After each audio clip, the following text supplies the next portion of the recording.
Hello everyone, this is Komal, your assist educator. Welcome back to your favorite channel Magnet Brains. Magnet Brains आपको provide कराता है high quality education, वो भी बिल्कुल free of cost, kindergarten से लेके class 12 तक की सीबीएसई बोर्ड के कोर्सेज के साथ साथ आपको अदर स्टेट बोर्ड के भी कोर्सेज अवेलेबल है इन हिंदी मीडियम, जैसे कि UP board, Bihar board, Delhi board के कोर्सेज प्रॉपर सिस्टमैटिक वे में। कोई दिक्कत परेशानी आपको नहीं होगी। डेली प्रैक्टिस सेट्स के क्वेश्चंस भी मिलेंगे, प्रैक्टिस भी करते जाइएगा। ई बुक्स और ई नोट्स के लिंक आपको डिस्क्रिप्शन बॉक्स में अवेलेबल है, भटकने की बात बिल्कुल भी नहीं बनती। तो आज हम क्या करने वाले हैं, चैप्टर 4 जिसका नाम है जुडिशरी, बहुत ही प्यारा, बहुत ही बढ़िया चैप्टर, जिसमें हमने कोर्ट सिस्टम को समझा था, है ना। सिविल लॉ क्या होता है, क्रिमिनल लॉ क्या होता है, कोर्ट्स के कितने लेवल होते हैं, appellate system, integrated court system, independent judiciary, हर एक चीज इस चैप्टर में बहुत ही प्यार से अच्छे से पढ़ी है ना। इजी और इंपॉर्टेंट, इजी हो सकता है आपको ना लगे, लेकिन बहुत ही इंपॉर्टेंट और अच्छा चैप्टर था ये। तो फटाफट से क्या करना है, हमें ज्यादा कुछ नहीं, इसकी वर्कशीट हम करेंगे, ठीक है। तो लाइक शेयर कर दीजिए, जल्दी जल्दी से लाइक शेयर कर दीजिए। फिर हम क्या करने वाले हैं, हमारे पास है मैच दी कॉलम, है ना। First है the courts that most people interact, the High Court of Delhi, lodging of an FIR, a petition has to be filed, public interest litigation, criminal law, civil law, early 1980s, subordinate courts 1966 और High Court. Okay. अब जैसे पहला point है हमारा, the courts that most people interact. कौन सा ऐसा court है जिसमें हम देखते हैं कि ज्यादा लोग इंटरैक्ट करते हैं ना, ज्यादा लोग मिलते हैं। इंटरैक्ट करना मतलब ज्यादा से ज्यादा जनता वहां पे जाती है न्याय पाने के लिए। कौन सा कोर्ट है, criminal law, civil law, early 1980, subordinate courts. देखो हमें कोर्ट बताना है तो ऑब्वियसली इतना तो हम कॉमन सेंस यूज कर सकते हैं कि हम लॉ नहीं बोलेंगे, हम कोर्ट बोलेंगे। तो कोर्ट या तो सबऑर्डिनेट हो सकता है या तो हाई कोर्ट हो सकता है। जल्दी बताइए,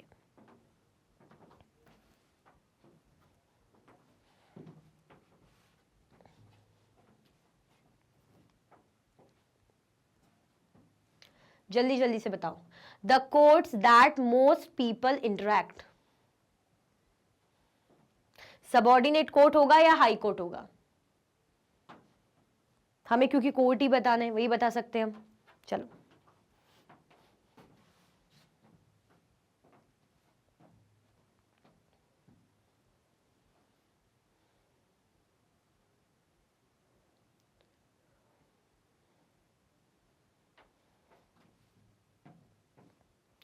देखो, कौन सा कोर्ट रहता है हमारा, subordinate, subordinate court. The high court of Delhi, high court of Delhi. अब हाई कोर्ट ऑफ दिल्ली कहां मिलेगा हमें, उसको किससे जोड़ना चाहोगे आप, क्रिमिनल लॉ से, सिविल लॉ से, अर्ली 1980, सबऑर्डिनेट कोर्ट तो हो गया हमारा 1966 या हाई कोर्ट। तो अब अगर हम थोड़ा सा फिर से कॉमन सेंस यूज करें, हाई कोर्ट ऑफ दिल्ली, तो हमें ये तो बोलेंगे नहीं high court of Delhi high court है, ये तो हमें दिख ही रहा है हाई कोर्ट ऑफ दिल्ली यानी हाई कोर्ट, तो यानी ये ऑप्शन नहीं होगा। अब ऑप्शन क्या हो सकता है, कोई क्रिमिनल लॉ और सिविल लॉ तो होगा नहीं, क्योंकि कोर्ट में तो दोनों टाइप की चीजें होती है, चाहे कोर्ट लोअर लेवल पे हो, मिडिल लेवल का हो या अपेक्स लेवल का कोर्ट हो। अब या तो क्या हो सकता है 1966 या अर्ली 1980s, मतलब किस साल स्टैब्लिश हुआ ये हम बता सकते हैं। हम क्या करेंगे इसको 1966, ओके। अब लॉजिंग ऑफ एन एफआईआर, जब आप फर्स्ट इंफॉर्मेशन रिपोर्ट यानी एफआईआर को लॉन्च करते हो, है ना, तो कौन से लॉ के अंडर आता है। चलो इतनी बड़ी हेल्प मैंने कर दी, ज्यादा कुछ नहीं घुमाएंगे, या तो क्रिमिनल लॉ या तो सिविल लॉ। सिविल लॉ या क्रिमिनल लॉ मतलब जब जब कुछ भी ऐसा केस होता है ना, एफआईआर लॉन्च की जाती है, उसके बाद इन्वेस्टिगेशन होता है, तो ये कौन से कानून के, कौन से लॉ के अंदर आता है, जल्दी बताओ।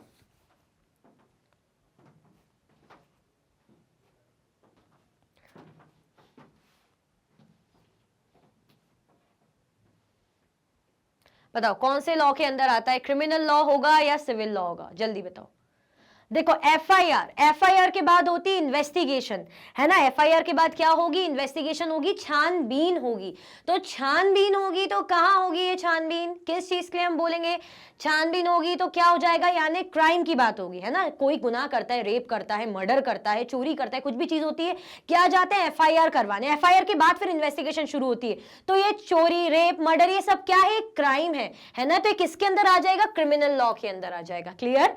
Now a petition has to be file. Petition हम कब फाइल करते हैं? तो पेटिशन हम कब फाइल करेंगे? जब सिविल लॉ का रहता है। यहां पे कोई एफआईआर नहीं होती, जैसे जमीन वगैरह का कुछ इशू हो गया, मकान मालिक या जो किराएदार है उनके बीच में कुछ कॉन्फ्लिक्ट हो गया है ना, किराए विराए को लेके, मकान को लेके, लैंड को लेके या गुड्स को लेके, तो इसमें कोई एफआईआर नहीं होती, इसमें पेटिशन फाइल की जाती है, ठीक है। और ये किसके अंदर आता है? सिविल लॉ के अंदर आता है। नाउ लास्ट हमारे पास क्या बचा है? Public interest litigation. Public interest litigation, PIL, कब आया था ये मैकेनिज्म? ये आया था अर्ली 1980s में। तो ये हमारा आंसर्स है, जरा मैच कर लेते, सही है।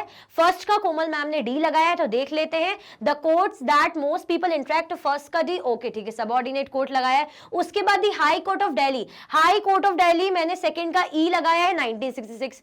Lodging of an FIR, third का ए लगाया है, थर्ड का ए है क्रिमिनल लॉ। फिर फोर्थ का petition has to be filed, तो फोर्थ का मैंने क्या लगाया? बी लगाया है, तो क्या हो जाएगा? सिविल लॉ हो जाएगा। फिफ्थ पब्लिक इंटरेस्ट लिटिगेशन, ये अर्ली 1980s। क्लियर? चलो, इजी है, आ गया समझ में? चलो, fill in the blank spaces given to complete each sentence. ये स्पेसेस हमें फिल करना है ना। The dash system provides a mechanism for resolving disputes between citizens and the government. किस सिस्टम की बात हो रही है जिसको प्रोवाइड किया जाता है? एक तरीके का मैकेनिज्म है जो क्या करता है? कॉन्फ्लिक्ट्स को, डिस्प्यूट्स को रिजॉल्व करता है।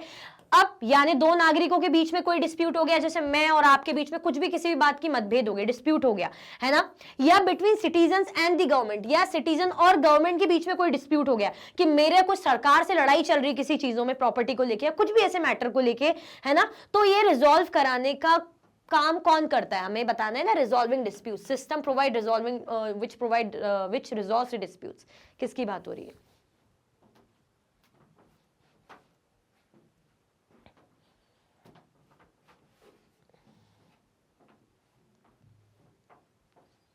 क्या होगा हमारा आंसर? देखो, जुडिशरी सिस्टम, ठीक है, जुडिशरी प्रोवाइड करता है, जुडिशियल सिस्टम, ठीक है। इसका काम क्या रहता है? दो सिटीजन्स के बीच में कॉन्फ्लिक्ट को रिजॉल्व करवाना, है ना, या सिटीजन और गवर्नमेंट के बीच में जो कॉन्फ्लिक्ट है उनको रिजॉल्व करवाना। The dash was establish on 26 January 1950, the day India became a republic.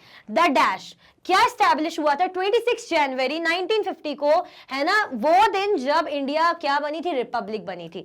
जल्दी से बताइए, the dash was establish on 26 जनवरी 1950, क्या एस्टैब्लिश हुआ था? बताओ, क्या एस्टैब्लिश हुआ था?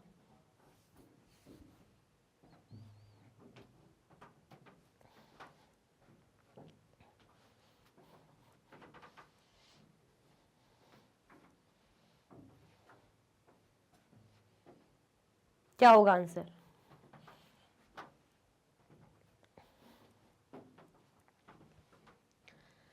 The dash was establish on 26 January 1950, answer हो जाएगा हमारा supreme court. Okay. The judiciary also has the power to strike down particular laws passed by the dash if it believes that these are violation of the basic structure of the constitution. Judiciary क्या provide करती है? Power है judiciary के पास, मतलब power रहती है, वो क्या कर सकती? कोई भी पर्टिकुलर कानून को क्या कर सकती? कुछ भी लॉ अगर पास हुआ है उसको खारिज कर सकती है by the dash if it believes that these are violation of basic structure of the constitution।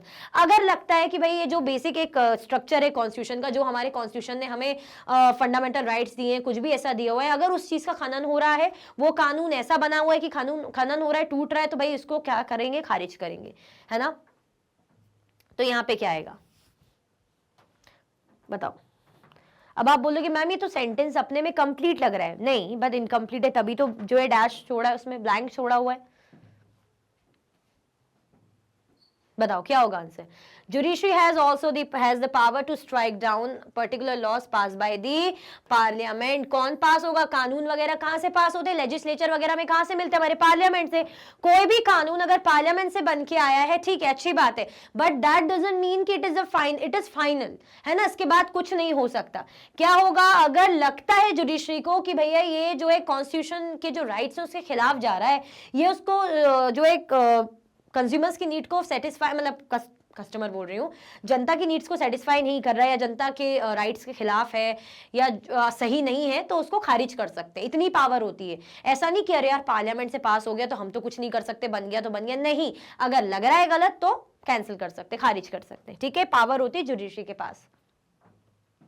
Each state is divided into district that are presided over by a, her district, each district है ना, is divided into district. देखो sorry, हर state किस में divided होता है, district में divided होता है। दैट प्रिसाइडेड ओवर बाय अ, कौन इस पे रहता है ना, हर जैसे हर हमारे कंट्री, तो हमारी कंट्री की अलग अलग स्टेट्स है, अलग अलग स्टेट्स में भी उनकी खूब सारी जो है डिस्ट्रिक्ट हमें मिलेगी स्टेट्स के अंदर, तो उन स्टेट्स में क्या रहता है, क्या रहेगा उन स्टेट्स में,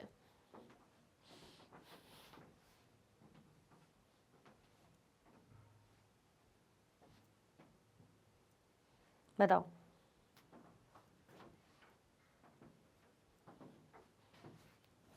क्या हो जाएगा हमारा आंसर, डिस्ट्रिक्ट जज, है ना, डिस्ट्रिक्ट जज रहेंगे। जो हमारे सबऑर्डिनेट कोर्ट्स, डिस्ट्रिक्ट कोर्ट्स वहां पे मिलेंगे तो डिस्ट्रिक्ट जज रहेंगे। The decisions made by the dash are binding on all other courts in India. जो भी डिसीजंस बनाए जाते हैं, मेड बाय द हुम, कौन बनाएंगे, are binding on all other courts in India. मतलब जो भी डिसीजन बन रहे हैं, बाकी के जो कोर्ट्स हैं वो बाध्य हैं, उनको वो डिसीजंस, फैसले मान्य करने पड़ेंगे, मान्य होंगे। जल्दी बताओ।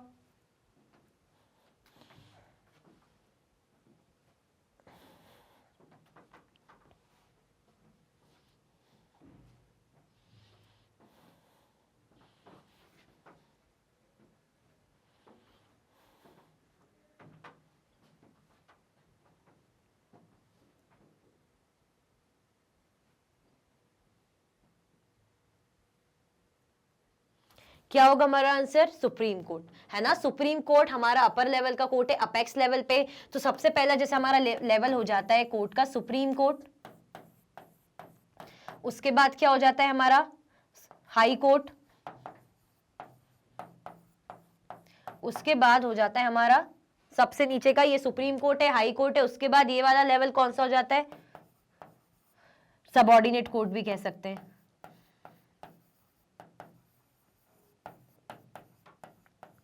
ठीक है, ये 3 लेवल है। तो अगर जो भी डिसीजन सुप्रीम कोर्ट ले लेगा, वो ये डिसीजन हाई कोर्ट को और उसके बाद सबऑर्डिनेट कोर्ट को क्या करने पड़ेंगे, मान्य करने पड़ेंगे। ठीक है, जो हम बोलते हैं ना इंटीग्रेटेड कोर्ट सिस्टम या अपीलेट सिस्टम। क्लियर, याद आ गया कैसे क्या होता है। चलो, True, false. High courts were first established in the 3 presidency cities of Calcutta, Bombay and Madras in 1862. High court की हम बात करें तो सबसे पहले कब establish हुए थे, 3 प्रेसिडेंसीज में establish हुए थे, कैलकाटा, बॉम्बे और मद्रास में 1862 में। मतलब सबसे पहले हाई कोर्ट यहीं पर आए हैं 1862 में। Is it true or false? बताओ।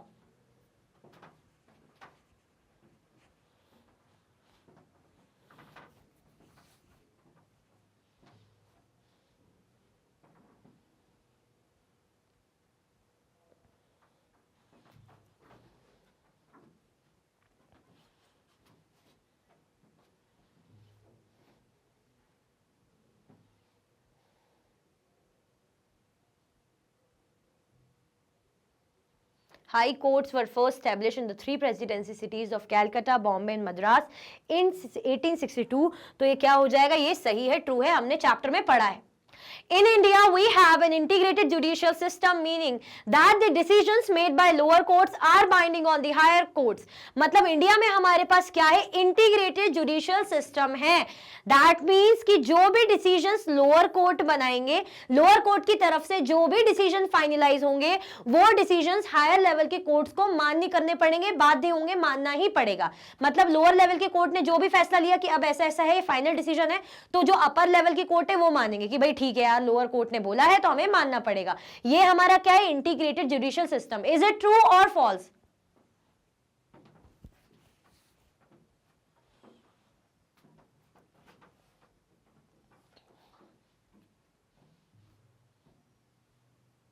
ट्रू होगा कि फॉल्स होगा, जल्दी बताइए।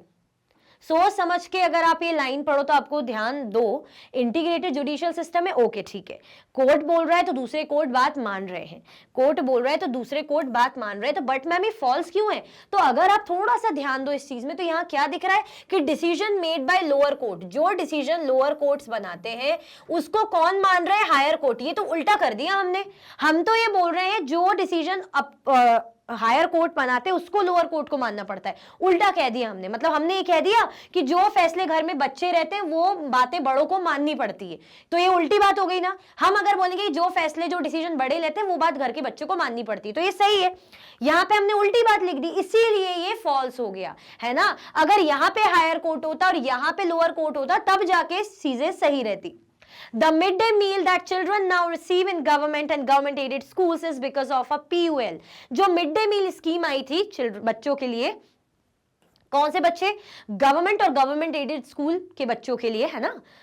ये किसके कारण है? PUL के कारण है। Is it true? मतलब मिड डे मील स्कीम जो आई है PUL के कारण आई है, उसमें आपने 7th में भी बहुत अच्छे से पढ़ा है, इसमें चैप्टर में भी मैंने पढ़ा है, जिसमें छोटे बच्चों को क्या किया जाता है, मतलब छोटे बच्चे मतलब जो एलिमेंट्री लेवल के स्कूल मतलब बच्चे रहते हैं उनको जो है स्कूल में लंच एक टाइम का जो मील प्रोवाइड किया जाता है ना। उससे काफी सारे फायदे भी हुए थे। तो ये किसके कारण आया है? PUL के कारण आया, तो ये क्या हो जाएगा? फॉल्स हो जाएगा। अब आप बोलोगे मैम ये PUL है क्या? तो ये PUL कुछ नहीं है, ये मैंने जानबूझ के गलत करा है, ये PIL है, ठीक है, इसीलिए फॉल्स है। अगर PIL होता तो ये ट्रू हो जाता, पब्लिक इंटरेस्ट लिटिगेशन होता तो ट्रू हो जाता, मैंने PUL कर दिया जानबूझ के ताकि आप क्या आंसर लगाते हो, तो ये फॉल्स है। PIL होता तो ट्रू होता, PIL नहीं है तो false. The courts interpreted Article 21 of the Constitution on the rights to life to include the right to food। जो हमारा कोर्ट है उसने बोला है कि आर्टिकल 21 जो कॉन्स्टिट्यूशन की तरफ से दिया गया है उसमें वो क्या है? आर्टिकल 21 है हमारा राइट टू लाइफ, तो राइट टू लाइफ क्या इंक्लूड करता है? Right to food. Is it true और फॉल्स? बताओ।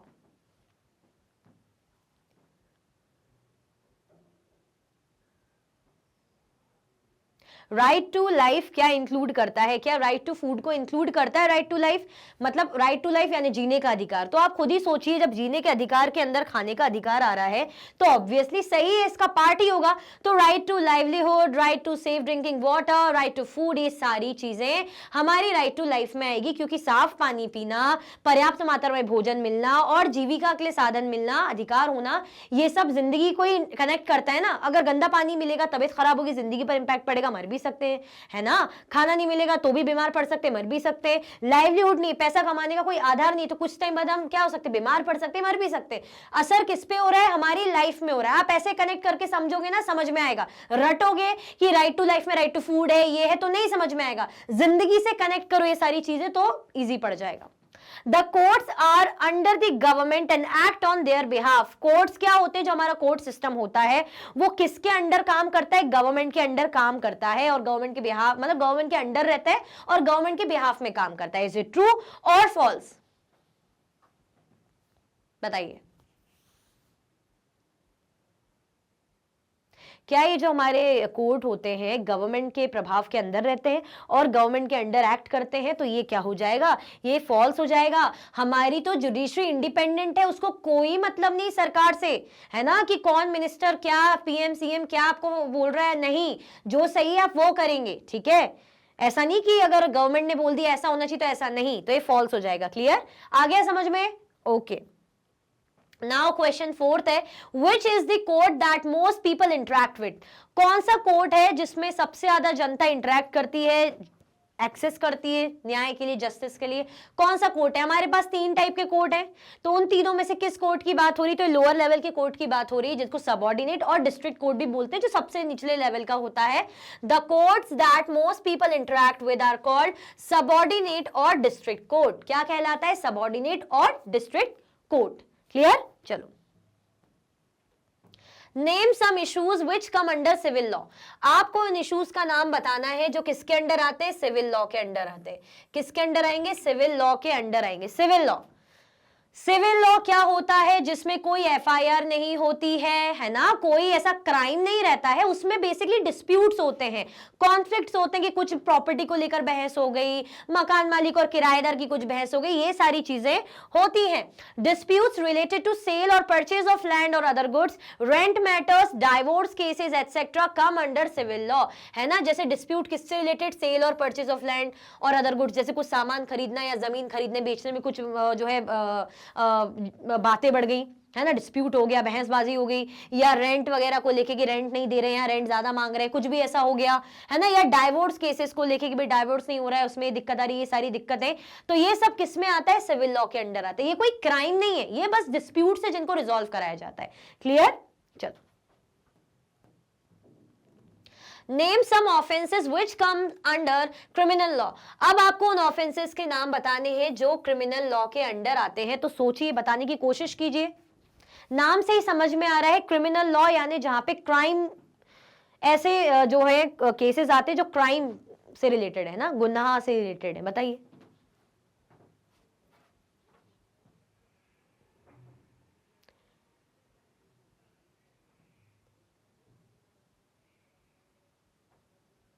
बताओ।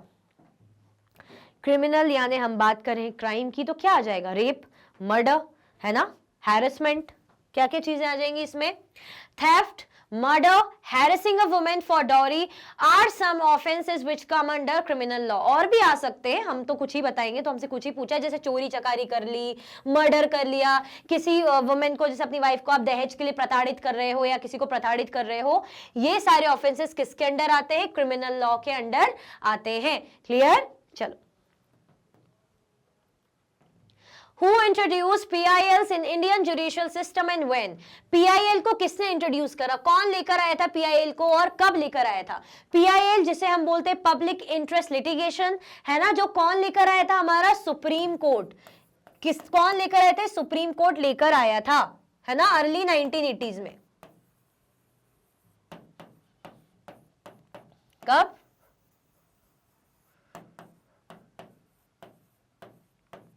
अर्ली 1980s में। क्यों लेकर आए थे?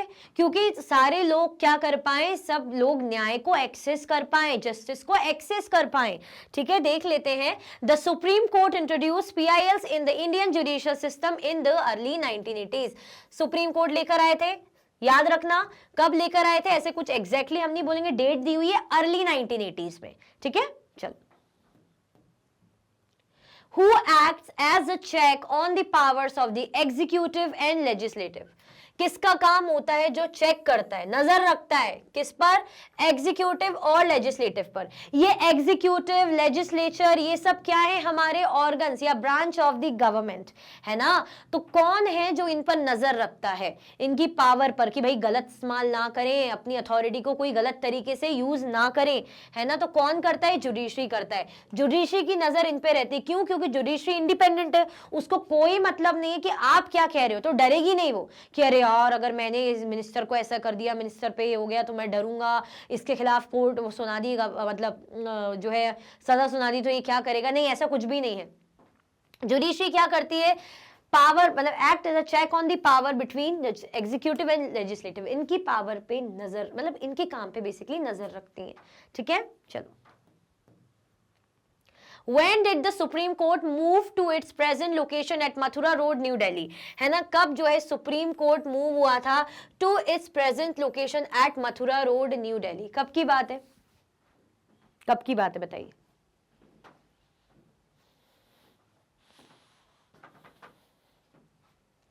When did the Supreme Court move to its present location at Mathura Road, New Delhi? चलो। The Supreme Court moved to its present location at Mathura Road, New Delhi in 1958. 1958 को गया था। Clear हुआ? आगे बढ़े, चलो। Question number 10, what does the judiciary do? Judiciary क्या करती है? What does the judiciary do? Judiciary क्या करेगी?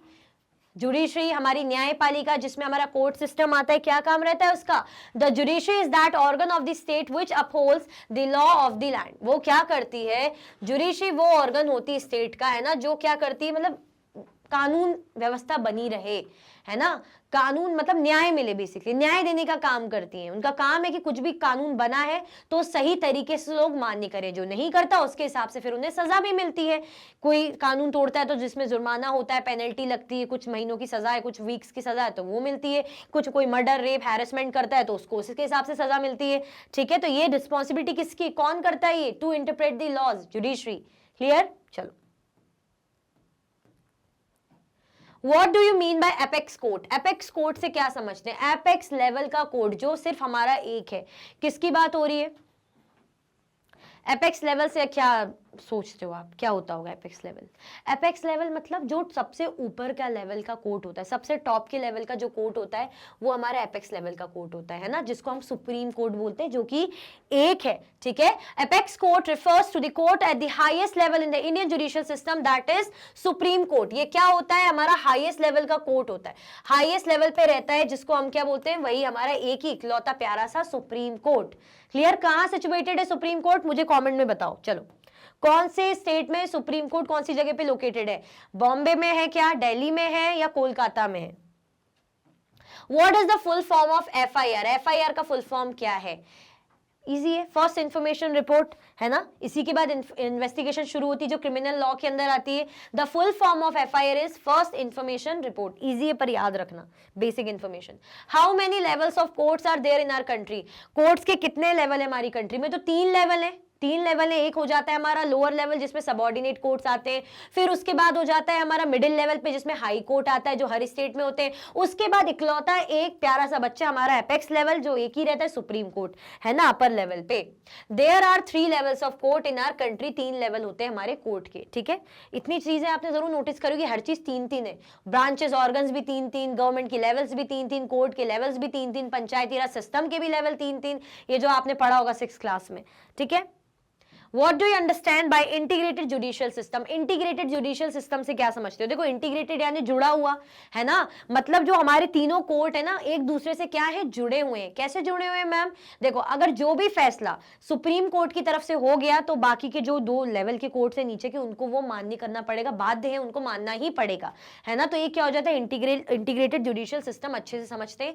इन India we have integrated judicial system. This means that the decisions made by the higher courts are binding on the lower courts. जो भी फैसले upper level की courts लेंगी वो lower level की court को मानना ही पड़ेगा, कुछ भी हो जाए। The higher courts act as a point of reference और the courts of record for lower courts. जो भी चीजें रहेंगी, जो भी रेफरेंसेस, जो भी केस या जो भी जानकारियां रहेंगी, अगर उनकी तरफ से उसके लिए केस के लिए ना है, यहाँ है, जो भी है, वो बाकी के जो लेवल के कोर्ट है मानना पड़ेगा। होता है ना, जैसे हमने चैप्टर में भी पढ़ा था वो डॉरी हैरेसमेंट वाला, की बहू को दहेज के लिए परेशान करते, फिर उसकी डेथ हो जाती है तो वो लोग लोअर कोर्ट में जाते हैं, तो वहां पर तो इनके अगेंस्ट न्याय हो जाता है ना, लड़के वालों को जो है सजा मिल जाती है कि इनकी गलती है, बट फिर वो लड़के वाले जाते हैं हाई कोर्ट में तो वहां पे वो बच जाते हैं। अब फिर और गुस्सा भड़कता है कि नहीं यार, इनके कारण ऐसा ऐसा हुआ, इनने तो प्रताड़ित किया है दहेज के लिए। फिर जाता है कि सुप्रीम कोर्ट में, तो सुप्रीम कोर्ट में फाइनल डिसीजन आता है कि भैया लड़के वालों की गलती है, उनको सजा मिलेगी। तो अब जो फैसला सुप्रीम कोर्ट का है वही जो है हाई कोर्ट और जो सबऑर्डिनेट कोर्ट, लोअर लेवल के कोर्ट, उनको मान्य करना पड़ेगा। The integrated judicial system is also achieve through appellate system. और ये एपेलेट सिस्टम के थ्रू ही आता है। एपेलेट सिस्टम यही होता है, मैं गई लोअर कोर्ट में, वहां पे मुझे लग रहा है कि नहीं यार, मुझे सही नहीं लगा, सेटिस्फेक्शन नहीं मिला, ये सही न्याय नहीं है, है ना, भले बाद में जो फैसला हो सो, लेकिन मुझे सेटिस्फेक्शन नहीं है, मेरे पास क्या ऑप्शन है, मैं हाई कोर्ट में जाऊंगी। अब वहां भी बहसबाजी हुई, दलीलें पेश की गई, सब हुआ, वहां सामने वाले के खिलाफ चला गया फैसला, हो सकता है मेरे फेवर में चला जाए तो मैं तो खुश हूं, लेकिन वो अगर उसको खुशी नहीं है, उसको लग रहा है कि नहीं यार मेरे साथ सही नहीं हुआ, अब वो क्या करेंगे, वो जाएंगे सुप्रीम कोर्ट में, है ना। अब सुप्रीम कोर्ट का फैसला अगेंस्ट आए, फेवर में आए, जो कि ज्यादातर ऑब्वियसली सही टाइम उसी पे ही आता है, लेकिन जो भी आ जाए वो फाइनल डिसीजन है। उसके बाद नहीं कि आप आते जाते ही रहोगे, कभी ऊपर कभी नीचे, नहीं, फाइनल है, वहां पे बाकियों को मानना पड़ेगा। तो ये एपेलेट सिस्टम भी होता है ना। लोअर कोर्ट से सेटिस्फेक्शन नहीं है, हाई लेवल पे जाओ, हाई लेवल मतलब हाई कोर्ट पे जाओ, उससे सेटिस्फेक्शन नहीं है, सुप्रीम कोर्ट में आप जा सकते हो। According to this system, if a person is not satisfied with the judgment of lower courts, he/she can move to a higher courts to appeal against the judgment। appellate system की बात कर रहे हैं, इसका मतलब यही है कि अगर जो भी न्याय फैसला आया है उससे आप सेटिस्फाई नहीं हो, वो सेटिस्फैक्टरी रिजल्ट नहीं है, then you can go to the upper levels, high court, after that supreme court, that's it। Supreme court की तरफ से जो फैसला है वो फिक्स्ड है, कंफर्म। उसके बाद ऐसा नहीं कि इधर उधर भागते रहो। तो ये appellate system integrated judicial system के अंदर ही आता है। आया समझ में? चलो question number 15, the judiciary has played a crucial role in democratic India, justify the statement, है ना। जुडिशरी का डेमोक्रेटिक इंडिया में क्या रूल है, मतलब क्या रोल है, क्या भूमिका निभाते हैं। देखो जुडिशियल सिस्टम हमारा कैसा है, इंडिपेंडेंट है ना, कि अगर सोच रहे हैं हम कि यार किसी नेता के बेटे ने एक्सीडेंट कर दिया, कुछ कर दिया, तो यार जज डरेगा कि हाथ ऐसे ऐसे मुंह पोछेगा कि अरे यार मैं कैसे इनके खिलाफ फैसला लूं, ये तो मेरे को नौकरी से हटवा देगा। तो हमारा सिस्टम ऐसा नहीं है, हमें कॉन्स्टिट्यूशन ने बोला है कि बिल्कुल टेंशन नहीं लेने का, आराम से काम करो, नेता हो राष्ट्रपति हो जो भी हो, गलत है तो उसके खिलाफ अगर आ रहा है प्रूफ है, सजा दो, कोई दिक्कत नहीं। और सेम ही सजा, ऐसा नहीं कह रहे प्रेसिडेंट है या कोई नेता है तो उसकी सजा थोड़ी कम कर दे, नहीं, जितनी जिसके लिए जो सजा है वो मिलनी ही चाहिए। ऐसा क्यों हो पा रहा है? इंडिपेंडेंट जुडिशरी के कारण। और डेमोक्रेटिक इंडिया में तो ऑब्वियसली इसका एक इंपॉर्टेंट रूल जो है, रोल हमें देखने को मिलता है, क्योंकि डेमोक्रेटिक यानी जनता का रूल है ना, जनता का रूल है, जनता की पावर है। अगर हम यहाँ पे जनता का नहीं सोचेंगे तो फिर हम किसका सोचेंगे, नेताओं का सोचेंगे। और इंडिपेंडेंट जुडिशरी नहीं होगी, दैट मीन्स हम जनता के लिए जो है न्याय कर ही नहीं पा रहे हैं, है ना। तो अच्छे से समझते हैं, जो judiciary has played a crucial role in democratic India in the following ways, it serves as a check on the powers of the executive and legislature. एक इंपॉर्टेंट चीज और होती है कि इसकी नजर किस पे रहती है, एग्जीक्यूटिव और लेजिस्लेचर पे। ये हमारे होते हैं ना organs of the government, organs of the government, हम बोलते सरकार के अंग। क्या क्या रहते हैं हमारा, एक रहता है सबसे पहला लेजिस्लेचर रहता है सबसे पहला, लेजिस्लेचर के बाद सेकंड नंबर पे रहता है हमारा एग्जीक्यूटिव, जिसको हम बोलते हैं कार्यपालिका। फिर होता है हमारा ये जुडिशरी, न्यायपालिका।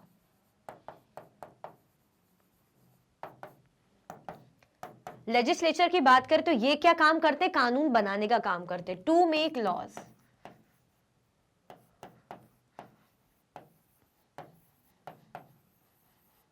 ये क्या करते, कानून बनाते, ठीक है।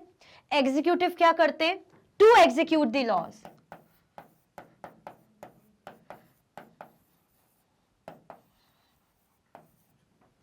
कानून को एग्जीक्यूट करते। जुडिशरी क्या करती है, टू इंटरप्रेट द लॉज।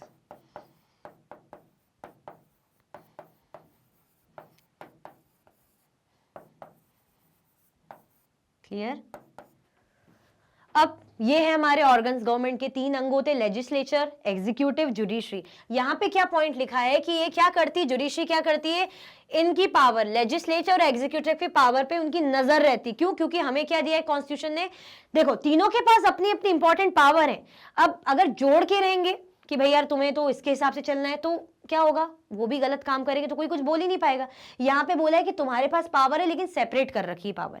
अगर तुम्हें लग रहा है कि दूसरी ब्रांच अपना काम ढंग से नहीं कर रही तो उनके खिलाफ आप बिल्कुल बोल सकते हो। तो ऐसी पावर जुडिशरी के पास है कि अगर कहीं से भी लेजिस्लेचर ने अपने काम को ढंग से नहीं किया, चालाकी कर रहे हैं, अथॉरिटी का गलत इस्तेमाल कर रहे हैं, या एग्जीक्यूटिव कुछ गलत कर रही है, तो आप उस पर नजर रखो, उसका न्याय उसके हिसाब से करो। अब एग्जीक्यूटिव जैसे फॉर एग्जांपल इसमें हमारी गवर्नमेंट आ जाती है, कार्यपालिका, जिसका काम होता है जनता के लिए काम करना, देश संभालना, administration and all.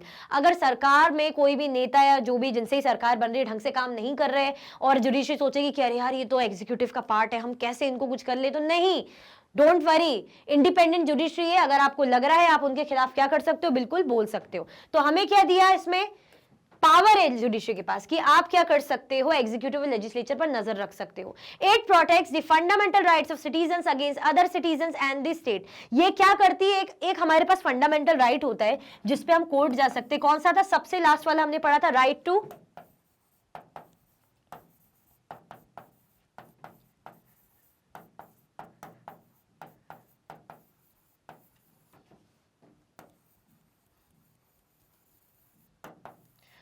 To constitutional remedies, है ना। ये था हमारा एक राइट टू कॉन्स्टिट्यूशनल रेमेडीज।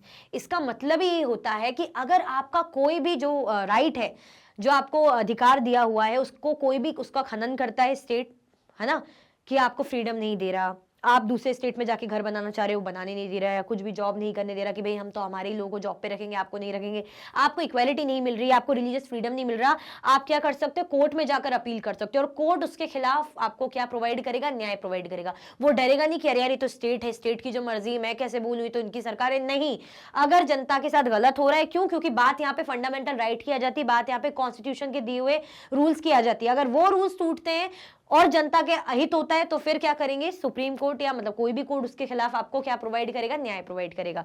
तो क्या मिलता है, जुडिशरी हमें किस लिए काम आती है, एक तो नजर रखती है इन पर, दूसरी और क्या होता है, अगर हमारे फंडामेंटल राइट्स को कोई वायलेट करता है तो उसके बिहाफ में हमें क्या प्रोवाइड करते हैं, न्याय प्रोवाइड करते हैं।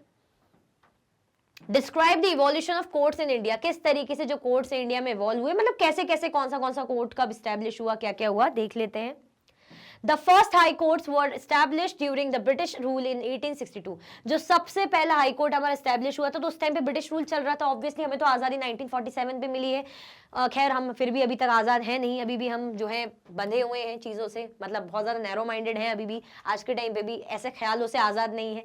1862 में they were set up in the 3 presidency cities of Calcutta, Bombay and Madras. तो सबसे पहले बने कहाँ थे, सेटअप कहाँ हुए थे, हाई कोर्ट सेटअप हुआ था सबसे पहले कैलकाटा में, बॉम्बे में और मद्रास शहर में। The Supreme Court that we have at present was presided by the Federal Court of India. The Federal Court of India was established in 1937 during British rule।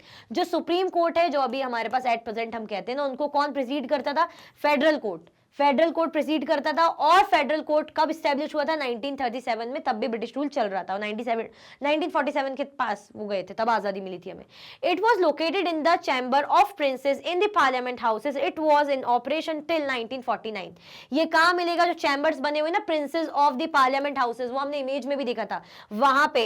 और ये कब तक इसका चलता रहा, ऑपरेट कब तक होता रहा, 1949 तक। The supreme court that we have today replace that, the Delhi high court was established in 1966।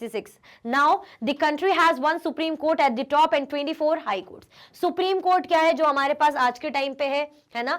अब उसके बाद क्या है, दिल्ली हाई कोर्ट कब स्टैब्लिश हुआ था, 1966 में स्टैब्लिश हुआ था। Now country has one Supreme Court and 24 high courts. अब कंट्री के पास कितने, 1 सुप्रीम कोर्ट है और हमारे 24 हाई कोर्ट्स है। क्लियर हुआ, आया समझ में? चलो 24 नहीं, हमारे पास 25 है ना, 25 है, पुराना डेटा होगा। क्लियर, 25। चलो, What values can be learned from the functioning of the Indian judiciary? क्या वैल्यूज जो है हम इंडियन जुडिशरी के फंक्शनिंग से, काम से समझ सकते हैं, देख लेते हैं। One must conclude after examining the functions of Indian judiciary that it plays a critical role in its democracy. It protects the citizens of the country against any possible misuse of authority by the legislature and executive।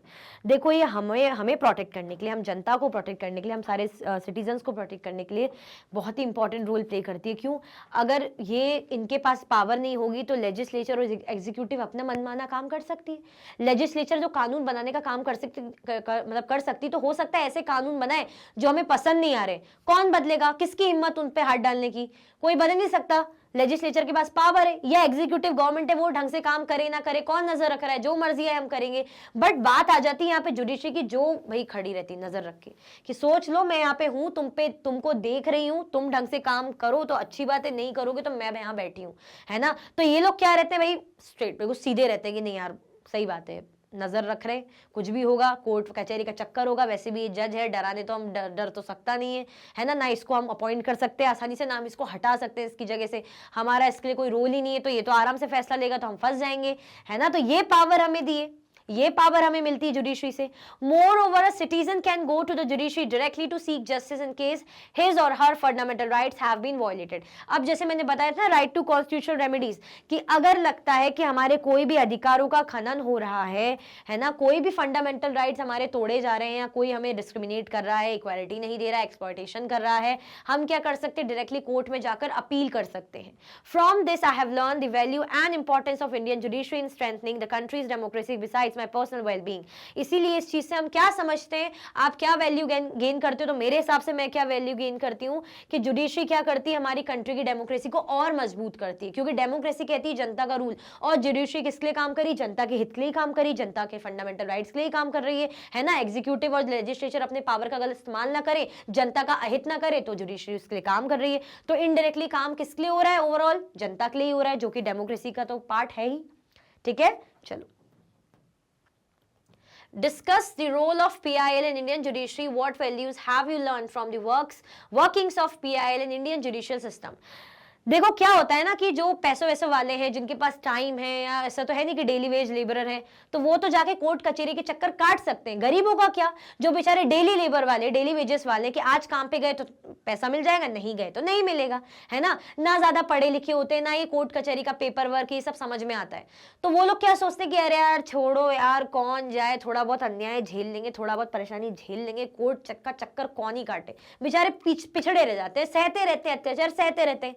कई औरतें होती हैं पढ़ी लिखी होती नहीं, उनको पता ही नहीं होता कि हमारे लिए अधिकार ये चीजें, वो एक्सेस ही नहीं कर पाती। अब कौन सा सिस्टम आया, उसके लिए पीआईएल सिस्टम आया। पीआईएल जिसको हम बोलते हैं पब्लिक इंटरेस्ट लिटिगेशन, इसमें ये था कि अगर मुझे लग रहा है कि भाई ये सामने वाली आंटी जी, उन पर अत्याचार हो रहा है, पर उनको पता ही नहीं क्या करना है, कुछ बोल ही नहीं रही है ना, बस रोती है या मुझे बताती, तो उनके बिहाफ में मैंने क्या कर दी, पीआईएल फाइल कर दी। ये मैं कर सकती हूँ। या उनके बिहाफ में कोई ऑर्गेनाइजेशन है, एनजीओ है, किसी ने उनके बिहाफ में फाइल कर दी, ऐसा भी हो सकता है। दैट मीन्स पीआईएल का यही मोटिव है कि अगर आप खुद से, दूसरा इंसान खुद से कुछ खुद के लिए नहीं कर पा रहा, तो दूसरा आपके बिहाफ में पीआईएल फाइल कर सकता है। और इसमें और इतना इजी क्या कर दिया कि आप लेटर वगैरह मेमोज भेजकर भी क्या कर सकते हो, जो है सुप्रीम कोर्ट या हाई कोर्ट में डायरेक्टली भेजोगे तो आपकी पीआईएल फाइल हो जाएगी घर बैठे बैठे। आपको बस टेलीग्राम में लेटर भेजना है, पोस्ट के थ्रू गया, वहां पे पहुंचा, देखा आपकी ये प्रॉब्लम है, पीआईएल फाइल हो जाएगी। अब इतना इजी कर दिया, क्यों? क्योंकि कोर्ट कचहरी के चक्कर में वाकई में बहुत टाइम लगता है, पेपर वर्क होता है, पैसे भी लगते हैं, मेंटली भी आप वैसे ही परेशान रहते हो। कोर्ट का चक्कर काटना कौन चाहता है, लेकिन जरूरत पड़ती तो काटना पड़ता है, तो वैसे ही दिमाग घूमा रहता है ना। ऊपर से बेचारे जो दिन का ही ऐसे कमा रहे हैं कि आज काम पे गए तो आज की रोटी खा पाएंगे, नहीं गए तो फिर वही हिसाब किताब ही नहीं है। ठीक है, तो समझते हैं अच्छे से। The legal procedure take up a lot of time and involve lots of money. Those who can not afford to put in lots of time and money for getting justice get deprived of it. For poor people especially the idea of going to court often becomes remote. है ना, वही वाली बात है कि court का जहां चक्कर आ जाए दिमाग में जरूर आता है कि यार टाइम जाएगा, आज जाओ, फिर कल चक्कर काटो, फिर परसों जाओ, फिर कभी कोई तारीख आ रही उस दिन जाओ, मतलब दिमाग वहीं अटका रहे, दिमाग आपका क्या रहे, वहीं अटका रहे। स्पेशली अगर गरीबों की बात करें तो वो तो बेचारे एक्सेस कर ही नहीं पाते कोर्ट को। The system of public interest litigation (PILs) introduced by Supreme Court in the early 1980s played an important role in removing this problem. अब क्या हुआ, पब्लिक इंटरेस्ट लिटिगेशन का सिस्टम आया, सुप्रीम कोर्ट लेकर आए थे अर्ली 1980s में, जिसने क्या करा, ये जो प्रॉब्लम है इसको रिमूव करने की कोशिश करी, रिड्यूस करने की कोशिश की गई, इसीलिए लाया गया था। Through PIL, any individual or organization can approach the court on behalf of those whose rights have been violated. अब इससे क्या हो सकता है, PIL के थ्रू कोई भी इंडिविजुअल और कोई भी ऑर्गेनाइजेशन क्या कर सकता है, कोर्ट को अप्रोच कर सकता है उनके बिहाफ में, दूसरों के बिहाफ में जिसके अधिकारों का खनन हुआ है, वायलेशन हुआ है। From this I have learned that now poor people can also have access to justice through PILs. इससे हमें समझ में आता है कि now अब गरीब इंसान भी, गरीब लोग भी बेचारे वो क्या कर सकते हैं, न्याय को एक्सेस कर सकते हैं, जस्टिस को एक्सेस कर सकते हैं। I have learned how the judiciary of my country always work towards upholding equality and fairness. इससे मुझे समझ में आया कि कैसे जुडिशरी सिस्टम ये इंश्योर कराती है, ये ध्यान रखती है कि सबको मतलब इक्वालिटी के साथ न्याय मिले, है ना, सबके साथ न्याय हो, क्लियर, फेयरनेस हो। Question 19. What was the State Delhi Administration versus Lakshman Kumar and others 1985 case about? Describe it in your own words. देख लेते हैं। Lakshman Kumar married Sudha Goyal in February 1980. On 2nd December 1980, Sudha died in hospital due to burns. Her family filed a case in trial court. वही वाला जो मैं बता रही थी अपीलेट सिस्टम का। लक्ष्मण कुमार ने सुधा गोयल से शादी करी थी फरवरी 1980 में, और 2 दिसंबर 1980 में सुधा की हॉस्पिटल में मौत हो गई। ये देखा गया कि जल गई थी, है ना। Her family filed a case in trial court. अब उसकी फैमिली ने जो है ट्रायल कोर्ट में, यानी लोअर लेवल की कोर्ट में केस फाइल कर दिया। Witnesses in this case stated that on the night of 1st December they had heard her scream and Sudha told them that her husband and mother-in-law had set her on fire. अब जो आस पड़ोसी होंगे उन्होंने जो है गवाह बने, उन्होंने बताया कि हाँ 1 दिसंबर को हमें चिल्लाने की आवाज आई तो हम देखने गए, तो सुधा ने बताया कि भाई जो उसके हस्बैंड और मदर इन लॉ ने उसको जला दिया, जलाने की कोशिश करी। The trial court convicted Lakshman, Shakuntala and brother in law Subhash Chandra and sentenced all 3 to death. अब ट्रायल कोर्ट में फैसला हुआ, गवाह वगैरह सुने गए कि भाई ठीक है यार, हाँ इन्होंने करा है, गुनाह करा है, तो इनको क्या मिलेगी, फांसी की सजा, है ना। सेंटेंस मतलब वही फांसी की सजा, उम्र कैद की सजा इनको मिल जाएगी, है ना। जब तक जो भी जी रहे हैं वो जेल में ही बिताएंगे, ऐसी इनको सजा मिल जाएगी। The accused then went to the High Court to appeal against this verdict and it acquitted them. Some women's groups were agitated by this verdict of the High Court. अब क्या हुआ, जिनको सजा मिली लड़के वालों को, उनने गुनाह किया था, अब उनको लगा कि यार हम हाई कोर्ट में अपील करेंगे, तो हाई कोर्ट में जब वो गए तो वहां वो बच गए। पहले कहां गए, लोअर लेवल के कोर्ट में गए लड़की वाले, तो इन लड़के वालों के खिलाफ आ गया फैसला, है ना, बढ़िया न्याय मिल गया। लेकिन लड़के वालों को चैन नहीं, वो चले गए हाई कोर्ट। भाई कौन ट्राई मारने की, भाई यार सही थी, बाकी है सच्चाई तो उन्हें पता है कि हमने गलत तो किया है ना, इसको तो मारा है, जलाया है, पर वो गए हाई कोर्ट, वहां ये बच गए। तो यहाँ पे क्या हो गया, कुछ जो वुमेन्स ग्रुप थे बहुत ज्यादा गुस्सा हो गए, बहुत भयंकर तरीके से उनको गुस्सा आ गया कि यार ये तो गलत है ना, and they filed a separate appeal in supreme court. अब उनने सेपरेट अपील फाइल कर दी सुप्रीम कोर्ट में, वो चली गई अब और टॉप लेवल के कोर्ट में। The supreme court heard the arguments and found Lakshman and his mother guilty and sentenced the two to life imprisonment. Supreme court ने केस सुना, गवाह वगैरह हर चीज हुई, आर्ग्यूमेंट्स वगैरह हुए, तो ये पता चला कि भाई जो लक्ष्मण है और उसकी मदर है वो गिल्टी है ना, वो गुनहगार है, और उनको क्या दे दी, लाइफ इम्प्रिजनमेंट दे दी, उम्र कैद की सजा दे दी। तो ये क्या दिखाता है, ये हमें दिखाता है एपिलेट सिस्टम, कि कैसे अगर हम लोअर लेवल के कोर्ट में गए, वहां पे सेटिस्फेक्शन नहीं मिला, हम चले गए हाई कोर्ट में, वहां पे सेटिस्फेक्शन नहीं मिला, दोनों पार्टी, ऐसा नहीं कह रहे कि सिर्फ हम, सामने वाला भी जा सकता है, हम भी जा सकते हैं, लेकिन लिमिट सुप्रीम कोर्ट तक है। अब फाइनल जो डिसीजन सुप्रीम कोर्ट का होगा वो बाकियों को मानना पड़ेगा। इससे समझ में आता है, हमें बताया इसलिए गया था सुप्रीम कोर्ट, मतलब जुडिशियल सिस्टम समझाने के लिए, एपिलेट सिस्टम समझाने के लिए। क्लियर? चलो अब आपके पास है लास्ट केस बेस्ड क्वेश्चन, देख लेते हैं। The supreme court in the early 1980s devised a mechanism of public interest litigation और PIL to increase access to justice. Supreme court early 1980s में क्या लेकर आया था, पब्लिक इंटरेस्ट लिटिगेशन सिस्टम लेकर आया था, है ना, किस भाई सबको न्याय मिले। It allowed any individual or organization to file a PIL in High Court or the Supreme Court on behalf of those whose rights were being violated. इसमें क्या था, इंडिविजुअल हो या कोई ऑर्गेनाइजेशन हो, मैंने बताया था ना आपको, चाहे मुझे दिख रहा है उसके साथ गलत हो रहा है, चाहे मैं हूं चाहे कोई ऑर्गेनाइजेशन, दूसरे इंसान के बिहाफ में PIL फाइल कर सकता है। क्यों ऐसा क्यों करा, ताकि न्याय मिले भाई सबको, अगर कोई भी अधिकार आपके वॉयलेट होते। The legal process was greatly simplified and even a letter or telegram address to the supreme court or the high court could be treated as the PIL। अब इतना इजी इन्होंने प्रोसेस कर दी कि आप क्या कर सकते हो, अगर आपको PIL फाइल करना है तो कोर्ट जाने की जरूरत नहीं है, आप सुप्रीम कोर्ट और हाई कोर्ट में क्या कर सकते हो, PIL ऐसे फाइल करा सकते हो, लेटर और टेलीग्राम के थ्रू भेज के। In the early years, PIL was used to secure justice on the large number of issues such as rescuing bonded laborers from inhuman work conditions and securing the release of prisoners in Bihar who had been kept in jail even after their punishment term was completed.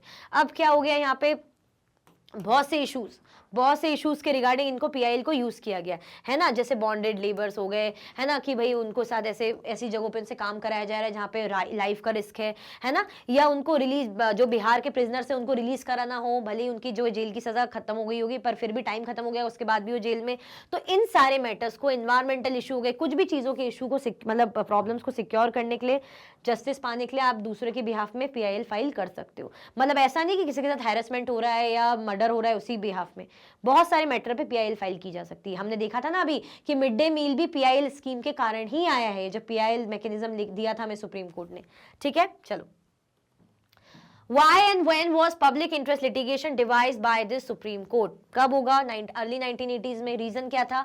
The Supreme Court in the early 1980s devised a mechanism of public interest litigation or PIL to increase access to justice. It allowed any individual or organization to file a PIL in the High Court or the Supreme Court on behalf of those whose rights were being violated. ये समझाने की दोबारा जरूरत नहीं, already हमें पता है। In the early years, how PIL used to secure justice? पुराने पहले टाइम पे PIL को कैसे यूज किया गया? तो in early years, PIL was used to secure justice on large numbers of issues such as rescuing bonded laborers from inhuman work conditions and securing the release of prisoners in Bihar who had been kept in jail even after the punishment term was completed. ठीक है, तो ये हो जाएगा हमारा answer. Clear? चलो, इसी के साथ हमारे चैप्टर 4 की वर्कशीट एंड होती है। कुछ भी डाउट होता है कमेंट सेक्शन में जरूर बताइएगा। अगर आप और भी वीडियो के लेक्चर्स देखना चाहते हैं, मैग्नेट ब्रेन्स के यूट्यूब चैनल, एप्लीकेशन, वेबसाइट पे देख सकते हैं। ई नोट्स और ई बुक्स के लिंक आपको डिस्क्रिप्शन बॉक्स में अवेलेबल है। ये सारे के सारे हाई क्वालिटी के कोर्सेज 100% फ्री अवेलेबल रहते हैं। आप हमें प्लेटफॉर्म पर भी फॉलो कर सकते हैं। लाइक, शेयर, सब्सक्राइब करना बिल्कुल भी ना भूलें। अपना ख्याल रखें। Thank you so much for watching.